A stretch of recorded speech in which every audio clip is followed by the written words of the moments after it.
Hey guys, welcome back to another part of Pokemon Crystal. Chris, what part is this? This is part 3. This is part 3. My name is Trey. My name is Chris. We just now got done. Sprout Tower. Oh God, all the Bellsprouts. But we just now got finished capturing Mr. Owl, right? Yeah, and Dizzy. And so now, I hope you like Bellsprouts, Trey, because we're going to be seeing a lot of them in this part. Oh God, no! Why is there so many? Look at him. The first one. Just look at his form. Look at the Bellsprout precision. Bellsprout has never been one of the better designed Pokemon. Mm-hmm. Like, it just kind of... It's like a Venus based fly... off... No, not a Venus flytrap. What's that flower called? I don't know. But I know what you're talking about. It is based off of a flower. But it's got, like, the derpiest face. Yeah. Like, the entire... His whole facial structure is just, But, Trey, given the fact that Bellsprout is a grass type, what are some good choices of Pokemon to bring into this? Fire? Yes. Flying? Good. Ice One is more? also good. Ah, ice. Haha. But we will not have... That was a good one. There's really no reason to have an ice type this early in the game. So is this the reason why you caught Mr. Owl so early? Well, Did you know? You knew, didn't you? flying type Pokemon are actually pretty useful to have early in the game. Mm-hmm. Just in general, particularly this game, because you've got the Sprout Tower, which you have to go through to get Flash. Yep. And then you've got the second gym, which is Bug type gym, which flying type is also good against. So, really, flying type, at the beginning of the game at least, is pretty useful. Towards the end of the game, where you get the ice type gym and then the dragon, it becomes less useful. Yeah. But it is something. It is a good one to get, and I prefer Hoothoot. First of all, because of that HP stat, but also because Hypnosis. Hypnosis is one of the most broken things that you can use in this game. Gotta have every member in your party know Hypnosis. At one point, I think I had 5 members in my party. Oh my god! And 4 of them knew Hypnosis. Not even joking with that. Like, that's going into spoiler territories that I'm not going to talk too much about. But needless to say, the Hypnosis was aplenty. Never have to worry about Pokemon being awake ever again. Yeah, pretty much. So, really, in this dungeon, you only really see 2 or 3 different types of Pokemon. You see Bellsprouts. Yep. A lot of Bellsprouts. You see, I think there's one guy that has a Hoothoot. The forbidden. We call member. him the boss. Yeah, the boss. Yeah. And there's also Ghastly in here. Well, it would make sense for the boss to have a Hoothoot. Oh, of course. You know, he's got to have something different. And he has to be in controls. Like, I am the one mine. with the bird. You will obey me. See, Trey, the one with the bird makes the rules. Exactly. Actually, right here, I'm in this. I just can't talk today. In this particular dungeon, it's really best placed to level up your flying type. Yep. So, now, are you going to be showing, like in things like this? Do you show all the battles that you do? Yeah, Okay. I prefer to do that in these kind of dungeons. Yep. Also, the encounter rate for Ghastly in here is actually pretty low. So, it's pretty rare to find one, but if you can, catch it. Take it with Do you. yourself a big old favor. I was being stupid. I don't know why. Did you kill it? No. Did you, okay. I was being stupid trying to use a normal type move against it. But like, yeah, that's not going to work. Ghastly can be very useful. Because a lot of low-level Pokemon, whether they be whatever type they are, know the move Tackle or Scratch, which ineffective against ghost types. Yep. So, because of that, Ghastly is an early game breaker. which, yay. And he already knows his hypnosis. Yeah, and he already knows hypnosis, which was even better. I actually was not planning on catching a Ghastly in this playthrough when I started out. Like, I wasn't popped gonna out of go nowhere, out and you was like, "Oh." I was just like, why not? Yeah, exactly. Why not? Also, hypnosis doesn't affect Dizzy. It didn't affect Dizzy. Oh, it didn't, Dizzy. not doesn't. No, Gotcha. that's the big. Like, it took me the longest time to realize what it meant by that. Yep. When it says it didn't affect your Pokemon or their Pokemon, it just means basically that it missed. It's the same thing as it missed. But if Gotcha. it doesn't affect, it's more definitive, which means it won't ever affect them. Unless, uses certain moves. He's like, I was I'm trying not so kidding hard in to this catch ball. him. I really wanted a Ghastly at this point. Is this? You think this is the reason why they? Well, actually, do any of the Bellsprouts or the Hootoots do they have any attacks that can paralyze you? Bellsprouts and Hoothoot? Yeah. No. Okay, because I saw in the beginning of this you picked up a Paralyze Heal. Was this the reason why? No, I think that it was just random item lying around. Well, it's useful though, because hey, you're paralyzed. Yeah, I am paralyzed. I was actually thinking about trying out a Nuzlocke run. Ooh.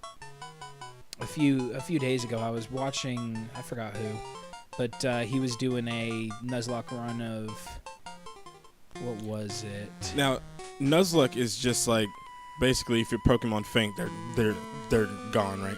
There are 3 rules to your standard Nuzlocke run. Like, because I sort of know what you- it is, but I sort of don't at the same time. You have to catch the first Pokemon you see on a route. You can only catch 1 Pokemon per route, so if you don't catch that Pokemon, you're done. Too bad. Gotcha. Every Pokemon you have to nickname, and if a Pokemon in your party faints, you can't use them again. Oh, okay. So that's like, and other people try to put certain other, self-imposed challenges but that's like the basics of a Nuzlocke run. I've never actually tried one, so I was thinking about doing it, and then I decided, nah, I got other stuff to do. It just puts a whole new level of difficulty on. It's amazing, like, when you get into... that games like Minecraft and, Yep. Half-Life have these, like, massive modding communities, Mhm. and that's how the game gets expanded and is, stretched out as far as it can go. It's because you got these massive modding communities Yep. that keep making the game something bigger. With games like Pokemon, it's the same thing. You get speedrunners and people who find glitches and stuff, and that expands the game if you're into that kind of thing. Yep. But then you have these challenge runs that can pretty much make the game a completely different experience. Now, how many different types of challenge runs are there for Pokemon? Literally hundreds. Ah, I can't, it can be any self-imposed challenge. Go through the entire game with just your starter. Go Gotcha. through the entire game with a group of X amount of Pokemon, whatever. Yep. Like, the challenge can be just basically anything. And that's one thing that I think is the reason why Pokemon games are so popular to do challenge runs of, is because you can basically alter the experience to whatever you want. Yep. And, it works. That's part of the reason why I loved Pokemon, like, why I got so big into Pokemon at first, is because, like, it really just reached out and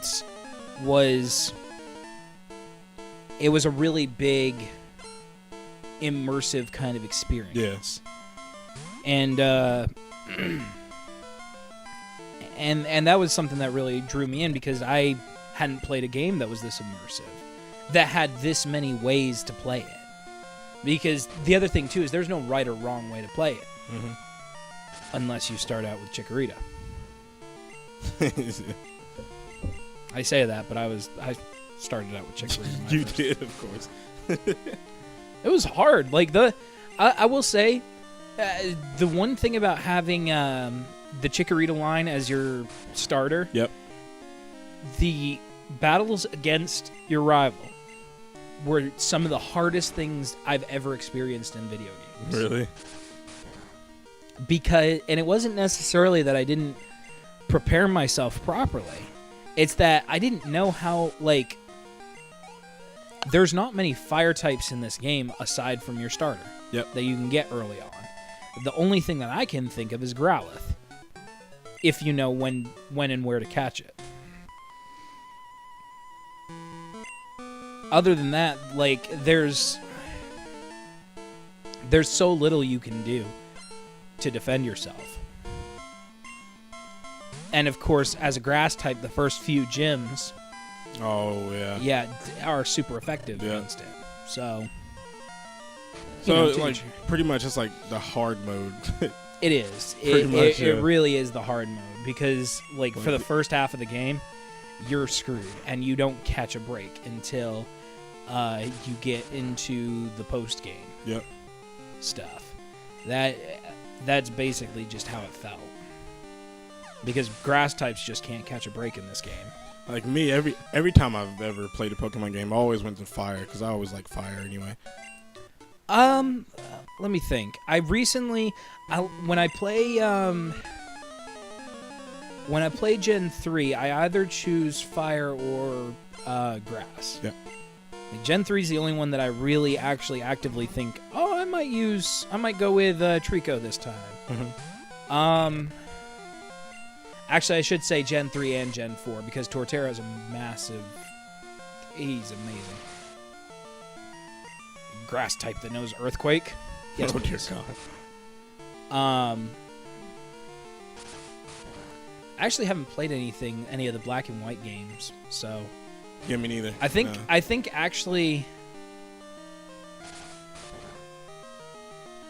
No. Black and White and X and Y I haven't played, though I've played Alpha Sapphire, so I've still experienced what some of the stuff that X and Y has to offer. Yeah. Now, But- what's really the difference between X and Y and Alpha Sapphire and Omega Ruby? Omega Ruby and Alpha Sapphire storyline wise covers basically Gen 3.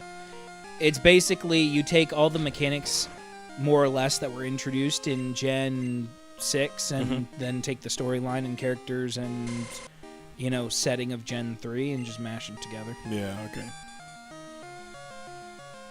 It's awful purty. It is a really pretty game, though. Yeah. I will say, though, that I don't know when it started happening, probably around Gen 5 or Gen 6, but Pokemon games recently have been piss easy. Like, there was, in my playthrough of Alpha Sapphire, there was no part where I, like, actively thought, this is just too hard. Yep.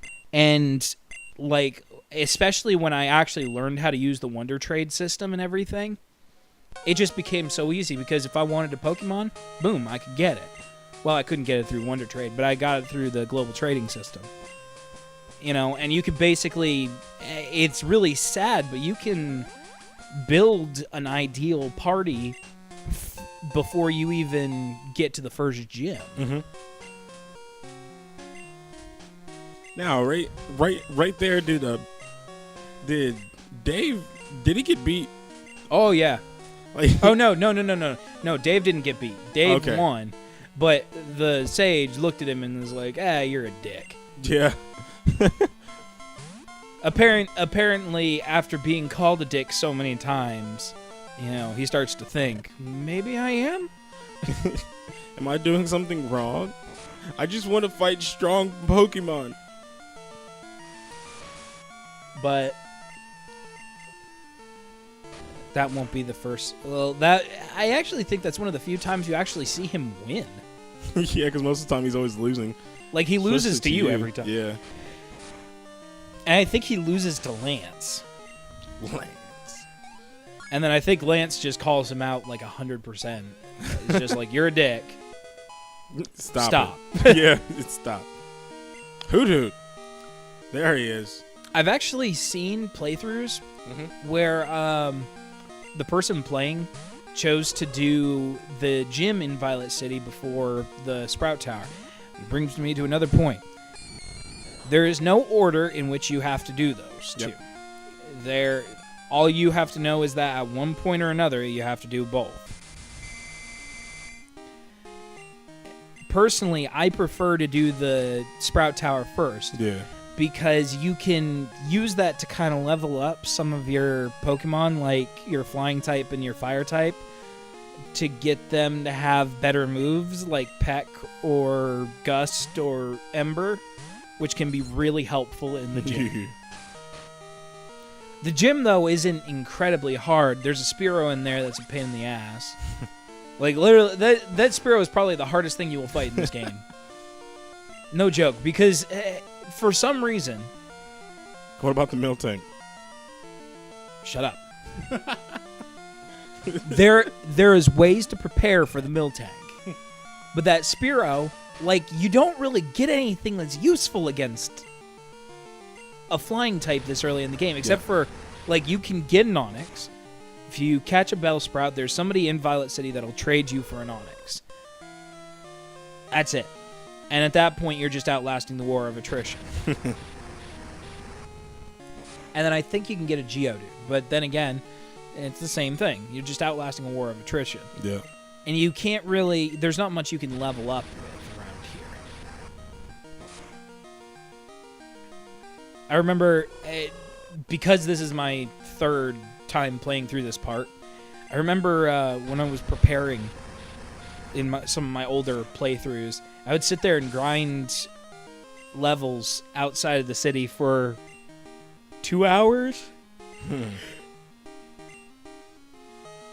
2 hours before I got to the point where I felt comfortable to fight the Sprout Tower and the gym. Yep. This time I was just like, I'll just do it. Boy, was I making a mistake. Did it go that bad? No, it actually... I think at the point that I am in my recording, I'm almost to the Elite Four, so I'm pretty far ahead. But I think there was only really maybe 2 or 3 parts that I legitimately felt like I was underleveled for what I was doing. Yeah.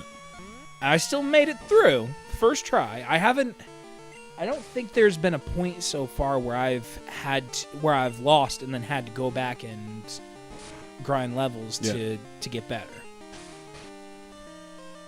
I don't think. I don't remember. But there's a wake-up call later in the game that just was miserable.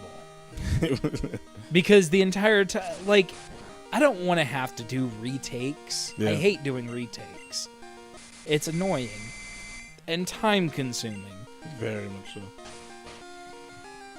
So, I was just nervous. I keep yawning. Just like this Bellsprout. They say Fast when to you... sleep. They Just say watching Spooky is putting you to sleep, Chris. Yeah. Oh, yeah, I forgot to mention. I named my ghost Spooky. Look at all the experience he gets. Yeehaw. 2 levels. Okay, do I hear 3? Almost. Oh, your stats today suck so bad. But I won, so I get the HM. So I won, Mom. Take my money. What I don't understand is why they don't give you the HMs in order. Or like you get HM05 first, and then you go back to HM01. And it just doesn't make sense. I was just gonna walk down because, like, you get an escape rope. Yeah. Hello. Yeah, go figure. 2 Ghastlies in one day. I think they're like a 5% chance encounter. Yeah. So It was at that point just gonna... yeah, I just I don't feel like doing that. where you just like trying to save your escape rope. Yeah. Yeah. So that I wouldn't have to use it because it just teleports you to the exit of a dungeon. Yeah. I was just like, Do I really want to use it? Gosh. But anyways, that's the end of this part. So we will see you guys next time. See ya.